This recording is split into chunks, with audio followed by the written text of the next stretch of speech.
샬롬. 오늘은 마태복음 9장 말씀을 함께 공부합니다. 1장부터 8장까지 장제목을 함께 복습하면서 공부해 보도록 할까요? 1. 족탄, 2. 이동하는 동방박사, 3. 세례요한이죠. 4. 시험입니다. 5장은 7장까지 산상수훈입니다. 5장은 팔복을 외웠죠. 6장은 육에게 주는 기도, 주기도문을 읽었습니다. 7은 황금치라는 장에서 황금률 나온다고 그랬죠. 8장은 병 고침의 은사와 그 기적들에 대해서 이적들에 대한 내용이 나옵니다. 자, 이 부분까지의 내용들을 좀 우리의 구속사에 맞춰서 한번 재해석해 본다면 이렇게 되는 거지요. 우리가 예수 그리스도의 믿음으로 예수 그리스도의 족보에 올라가게 되면 이 장에서 헤롯과 같은 사람들이 좀 등장한다는 겁니다. 우리의 삶 가운데 우리가 믿음 가운데 걸어 나갈 때 우리 2장에 헤롯과 같은 사람들이 등장을 하지요. 그럼에도 불구하고 믿음의 길을 가며 3장에 가서 세례를 통해서 주님 앞에 나가는 겁니다. 세례는 곧 무엇을 의미합니까? 나는 죽고 그리스도로 사는 것을 의미하지요. 그러면 성령이 비둘기같이 임하게 됩니다. 그렇게 우리가 그리스도와 함께 동행하는 삶을 살면 나는 죽고 그리스도로 사는 삶은 비둘기 같은 성령을 경험하게 되지요. 그러면 바로 우리에게 성령에 이끌려 시험을 받게 되는데 우리가 매 순간마다 받는 시험은 총 3가지였습니다. 육체의 정욕, 안목의 정욕, 이생의 자랑이었죠. 이 3가지 시험을 통과하면 성령의 능력으로 사역하기를 시작할 수 있습니다. 그러니까 우리가 예수 그리스도를 믿고 난 다음에 몇 번씩 넘어질 수 있는 그런 일들이 있습니다. 헤롯과 같은 사람들이 나타나서 핍박을 할 때 그렇고요. 또 성령이 임해서 우리가 날마다 성령 인도를 받다가 이끌려 시험 받아서 3가지 시험에서 우리가 삶 속에서 넘어지게 될 때 그때 우리는 우리의 삶 가운데 능력의 삶을 살지 못하고 또 깨어져 있는 또 믿음에서 넘어져 있는 우리들의 모습을 발견하게 됩니다. 하지만 이제 5장부터 7장까지 나와 있는 말씀처럼 이제 말씀으로 우리의 마음을 기경하는 작업이 필요합니다. 우리가 성령의 이끌림을 받고 어떠한 시험을 당한다 할지라도 더 중요한 것은 우리의 마음을 기경하는 작업이지요. 성전으로 준비되어지는 과정이다라고 보시면 됩니다. 그래서 산상수훈은 겉모습, 율법적인 것보다 내면적인, 마음적인 것으로 우리 주님이 우리 속사람에 대한 부분들을 많이 이야기하셨죠. 그래서 5장부터 7장까지는 마음을 기경하는 작업이라고 한다면 8장과 9장은 왕이심을 보여주는, 그러니까 왕의 섬김을 가장 낮은 자리에서부터 시작함을 통해서 진정한 왕의 모습을 우리에게 보여줍니다.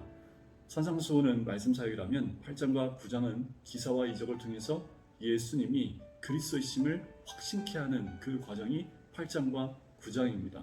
우리가 말씀을 내면화해서 나갈 때 분명한 것은 그 이적들이 기적들이 삶 가운데 드러나서 예수가 메시아이심을 우리 삶 가운데 드러내 볼 수 있다는 겁니다. 자, 9장을 보시면 이제 9장 강제목은 죄 사하는 권세와 회복의 기적들이 나옵니다.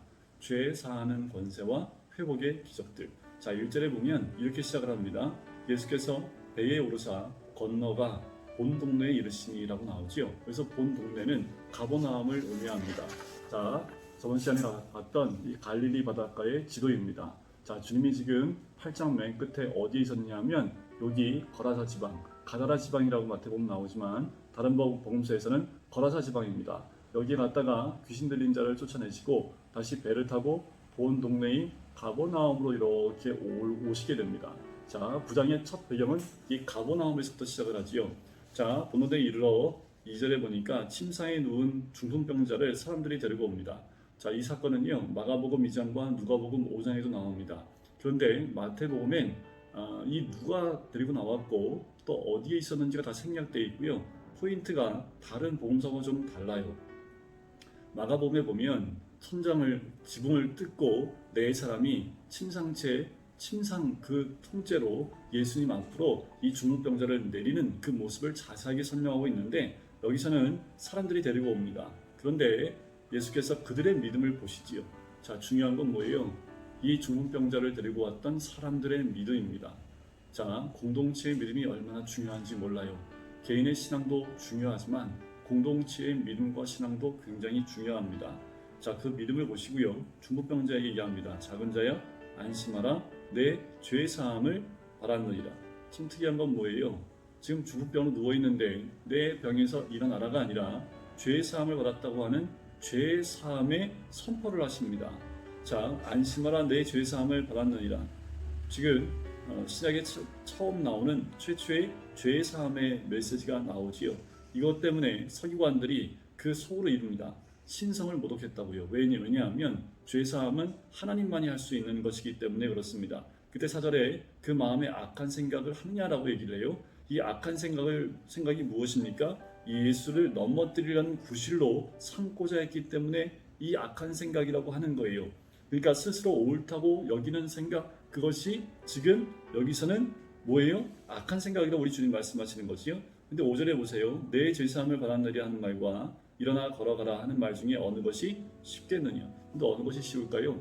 죄사함을 받았느니라는 말과 그리고 일어나 걸어가라 라는 말 중에서 어떤 것이 쉬울까요? 자, 일어나 걸어가라는 것은 말씀으로 하나님이 선포하시면, 예수님이 선포하시면 되지만 죄 사하는 그 권세는 어디서 완성이 됩니까? 십자가 사역에서 완성이 되지요. 하지만 이 바리새인들, 서기관들은 이것을 알지 못하지요. 자, 그때 6절에 그러나 인자가 세상에서 죄를 사하는 권능이 있는 줄을 너희로 알게 하려 하노라. 자, 마태가 초점을 두고 있는 부분이 이 부분입니다. 권능입니다. 죄를 사하는 권능이 있음을 오늘 이 9장에서 마태가 이야기하고 싶은 거예요. 지금 이 중풍병자를 낫게 하는 것은 바로 죄를 사하는 권능이 있다라는 거지요. 그러면서 예수님 뭐라고 합니까? 6절 끝에 일어나 내 침상을 가지고 집으로 가라 했더니 중풍병자가 일어나서 그 침상을 들고 집으로 돌아가게 됩니다.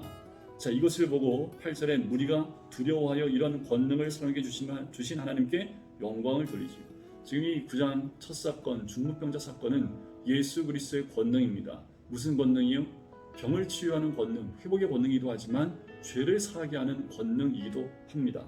사람들이 생각하기에 병 고치는 것이 어려울 것 같지만 예수님에게는 병 고치는 것보다 죄를 사하는 그 권세가 더 어려운 거지요. 그것은 곧 십자가에서의 사역의 완성이기 때문에 그렇습니다.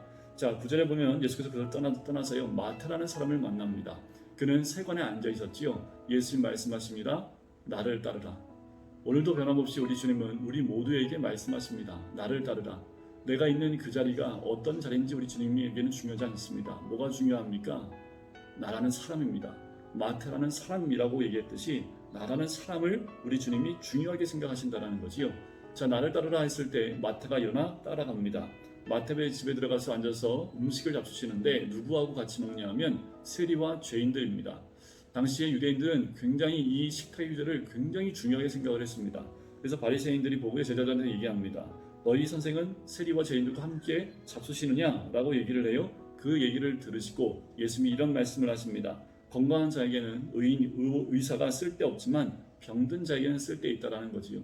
의사가 누구한테 필요합니까? 병자한테 필요한 거지요. 그와 마찬가지로 나는 의인을 부르러 온 것이 아니라는 겁니다. 우리 주님은 죄인을 부르러 왔다는 거지요. 우리 주님 누구 만나러 왔어요? 의인, 잘난 사람 만나러 온 것이 아니라 죄인을 만나러 왔다고 말씀하시지요. 예수가 오신 이유를 말씀하고 있는 거예요. 여러분 이것을 꼭 기억하셔야 됩니다. 주님이 이 땅에 오신 이유는 누구를 만나러요? 죄인을 만나러 온 거지요. 오늘 우리는 모두 다 예수 그리스도를 만나야 합니다. 예수 그리스도를 만나기 위해서는 우리가 어떻게 하면 될까요? 나의 죄를 깨달으면 됩니다. 그 주님 앞에 내가 죄인임을 발견하면 돼요. 사도 바울처럼 오라나는 곤고한 사람이로다. 이 상황에 누가 나를 건져내랴 라는 그 고백이 있다면 늘 우리 주님은 우리와 만나 주실 줄 믿습니다. 자, 14절에 가면 금식 논쟁이 나옵니다. 요한의 제자들이 와서요, 우리와 바리새인들이 금식하는데 당신 제자는 왜 금식하지 않습니까? 라고 얘기를 합니다. 자, 금식은요 구약시대에 1년에 한 번 대속죄일 그때 금식을 했지만 신약시대에 와서는 4번의 공식 금식일이 있습니다. 예루살렘 포위일, 예루살렘 함락일, 성전 파괴일, 그리고 그달야 살해일, 이 4번의 공식 금식일이 있었고요.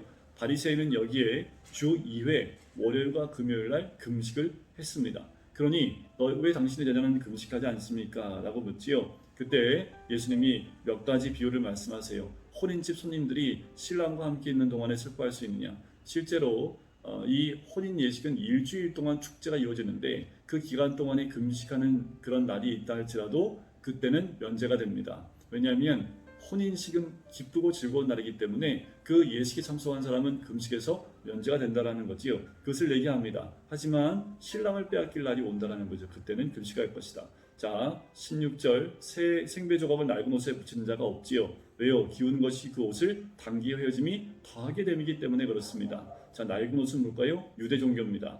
여기서 생배 조각은 뭘까요? 예수 그리스도의 새 생명입니다. 옛 형식을 벗어버리고 새 믿음의 옷을 입어야 됨을 우리 주님 말씀하시는 거지요. 우리의 신앙은 이와 같습니다. 날마다 새 옷을 입는 거지요. 날마다 옛 옷을 벗어버리고 옛 사람을 벗어버리고 새 사람을 입는 것과 마찬가지입니다. 17절에 가면 새 포도주는 새 부대에 넣어야 됨을 이야기하고 계시지요. 바로 예수 그리스도의 복음과 유대인들의 율법적 사고에 서로 배치되고 있는 부분들을 얘기하는 겁니다. 자, 율법의 근본 의미를 밝히시는 것인데, 그래서 새 포도주는 무엇을 의미하냐면 영원한 생명 주신 예수 그리스도, 바로 구속의 약속을 의미하고요. 새 부대는요, 거듭난 우리들, 바로 옛 성품이 깨어진 모습의 우리들, 이제 그 복음을 담고 살아갈 수 있는 우리들을 새 부대로 보는 거지요. 그러니까 우리가 새 부대가 되려면 어떻게 해요?